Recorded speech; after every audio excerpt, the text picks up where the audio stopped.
everyone. ഇന്നത്തെ video ഒരു cooking video. ഇന്ന് ഞാൻ ഉണ്ടാക്കുന്നത് ഇതൊരു ഇഞ്ചി കറിയാണ്. ഇത് ഒരു തിക്ക് കൺസിസ്റ്റൻസി ആയിട്ടുള്ള ഗ്രേവി ആയിട്ടുള്ള ഒരു കറിയാണ്. അല്ലാതെ ഈ തൊട്ടുകൊട്ടാ പോലത്തെ കറിയല്ല ഇത് കേട്ടോ. ഇത് നമുക്ക് കുപ്പിയിലാക്കി കുറേ നാളത്തേക്ക് സൂക്ഷിച്ചു വെക്കാനും പറ്റും. ഇത് ഞാൻ കഴിഞ്ഞ ഓണത്തിന് ഉണ്ടാക്കിയതാണ്. ഇത് ഒരു 50 പേർക്ക് വേണ്ടിയിട്ട് ഉണ്ടാക്കിയതായിരുന്നു. അതുകൊണ്ടൊരു വലിയ ക്വാണ്ടിറ്റിയിലായിരിക്കും ഇൻഗ്രീഡിയൻസ് കാണുന്നത്. നമുക്കിഷ്ടമുള്ള സൈസിന് ഇത് ഉണ്ടാക്കാം. ഇവിടെ ഞാൻ എടുത്തിരിക്കുന്നത് കറി ലീഫുണ്ട്, പച്ചമുളക്, ഇഞ്ചി കൊത്തിയരിഞ്ഞത്, സവാള കൊത്തിയരിഞ്ഞത്. എത്ര ഗ്രാം ഉണ്ടെന്ന് എനിക്ക് കറക്റ്റ് അറിയില്ലായിരുന്നു. അത് ഓണത്തിനുണ്ടാക്കിയ സമയത്തായതുകൊണ്ട് ഞാൻ നോട്ട് ചെയ്ത് വെച്ചില്ല. അത് ഒരു 1/2 കിലോയെങ്കിലും കാണും. ഇത് പുളി, പിന്നെ കുറച്ച് ശർക്കര അവിടെ ഒരുക്കി വെച്ചിട്ടുണ്ട് സൈഡിൽ. ഉപ്പ് വേണം, പിന്നെ കടുക് വേണം പൊട്ടിക്കാൻ വേണ്ടിയിട്ട്, ഉലുവ വേണം. ഞാനൊരു പാൻ അടുപ്പിൽ വെച്ചിട്ടുണ്ട്. അതിലേക്ക് ഇനി നമ്മൾ കുറച്ച് കോക്കനട്ട് ഓയിൽ ആണ് ഞാൻ ഉപയോഗിക്കുന്നത്. നമ്മുടെ ആവശ്യാനുസരണം കോക്കനട്ട് ഓയിൽ ഒഴിച്ചിട്ടുണ്ട്. അതിലേക്ക് ഉലുവയും കടുകും ഇട്ട് ഞാൻ പൊട്ടിച്ചു.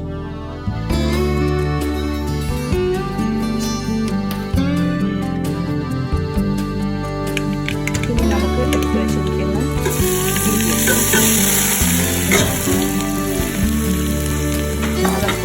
മൂപ്പിച്ചെടുക്കണം. ഇഞ്ചി നല്ലപോലെ മൂത്ത് കഴിയുമ്പോഴത്തേന് ഇതിപ്പോൾ കറിവേപ്പില, ഇഞ്ചി, കടുക്, ഉലുവ ഇതെല്ലാം കൂടെ നമ്മൾ മൂപ്പിച്ചെടുക്കുകയാണ്. അപ്പോൾ ഇതെല്ലാം കൂടെ നല്ലപോലെ ഒന്ന് മൂത്ത് കഴിഞ്ഞതിന് ശേഷമാണ് നമ്മൾ ഇതിനകത്തിലോട്ട് പൊടികൾ ഇടുന്നത്.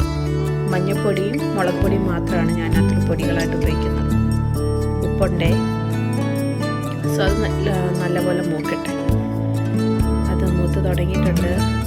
അതിനുശേഷം ഞാനിതിലേക്ക് ഉള്ളി അരിഞ്ഞതും കൂടി ഇടുന്നുണ്ട്. അപ്പം ഉള്ളി അരിഞ്ഞത്, ഇഞ്ചി, കരിവേപ്പില, കടുക്, ഉലുവ ഇതെല്ലാം നല്ലപോലെ മൂത്തതിന് ശേഷം ആണ് നമ്മൾ പൊടികളായിട്ടുള്ള മുളകും മഞ്ഞൾപ്പൊടിയും ഒക്കെ ഇടുന്നത്. ഉപ്പിട്ടിട്ട് നമ്മൾ അടച്ചു വെച്ച് കുറച്ച് നേരം നല്ലപോലെ അത് മൂപ്പിക്കാം.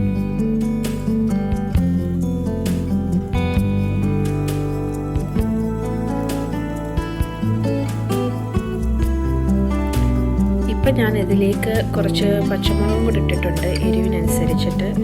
നമ്മൾ ചിക്കറിയൊക്കെ ആകുമ്പോൾ കുറച്ച് എരിവായാൽ നല്ലതാണ്, കുഴപ്പമില്ല.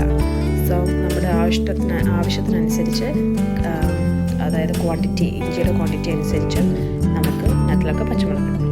ഇപ്പോഴാണ് ഞാനിനി പൊടികളിടുന്നത്. അപ്പോഴത്തേനും നമ്മുടെ ഇഞ്ചിയും സവാളയൊക്കെ നല്ലപോലെ മൂത്തിട്ടുണ്ട് ഓൾറെഡി. ഇനി ഇതിനകത്തിലേക്ക് 2 ടേബിൾ സ്പൂൺ മഞ്ഞൾപ്പൊടി ഇട്ട് നല്ലപോലെ വരട്ടിയെടുക്കാം. അതിനുശേഷം മുളക് പൊടി ഇടാം.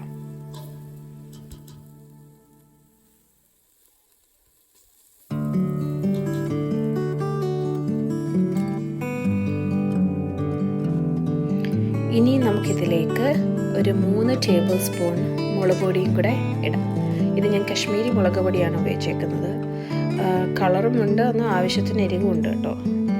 സോ ഈ 3 ടേബിൾ സ്പൂൺ കശ്മീരി മുളക് പൊടിയും കൂടി ഇട്ടിട്ട് നമുക്ക് നല്ലപോലെ വഴറ്റിയെടുക്കാം.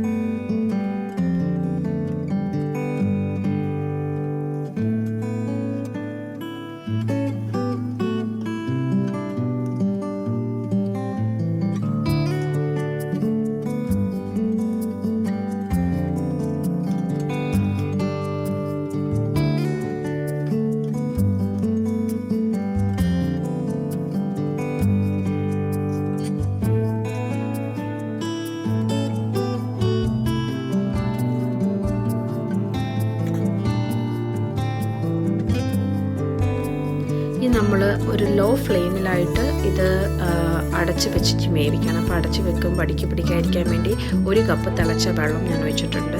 ആ 1 കപ്പ് തിളച്ച വെള്ളവും കൂടെ ഒഴിച്ചിട്ട് നമുക്ക് ഒരു 10 മിനിറ്റ് ലോ ഫ്ലെയിമിൽ അടച്ച് വെച്ച് വേവിക്കും.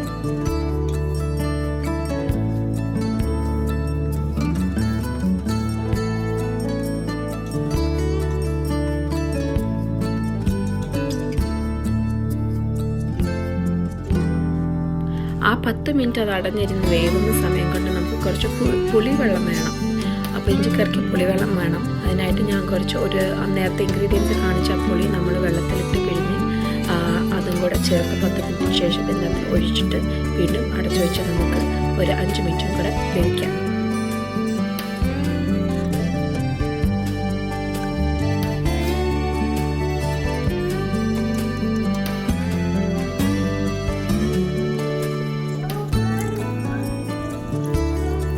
ഏറ്റവും അവസാനമായിട്ട് നമ്മളാണെങ്കിൽ നേരത്തെ എടുത്ത് വെച്ചിരുന്നിട്ടുള്ള ജാഗ്രി, അതായത് ശർക്കരയുടെ വെള്ളം നമ്മളത് ഒഴിക്കുന്നത്. ഏകദേശം 1 കപ്പ് കാണും. 1 കപ്പ് മീൻസ് ഒരു 250 ml ഒരു കപ്പ് കാണും. പുളിവെള്ളമാണെങ്കിൽ ഒരു 350 ml ഉണ്ടായിരുന്നു. അവസാനം കുറച്ച് കറിവേപ്പിലയും കൂടെ ഇട്ടിട്ട് നമുക്ക് തിളപ്പിച്ചിട്ടെടുക്കാം. അപ്പോഴത്തേനും ഒരു കുറുകിയ കൺസിസ്റ്റൻസി ആയിട്ടുണ്ട്. ഇത് നല്ല കറിയാണ്. നമുക്ക് വേറെ ഒരു കറി ഇല്ലെങ്കിൽ ഇത് കൂട്ടി കഴിക്കാം. Thank you for watching.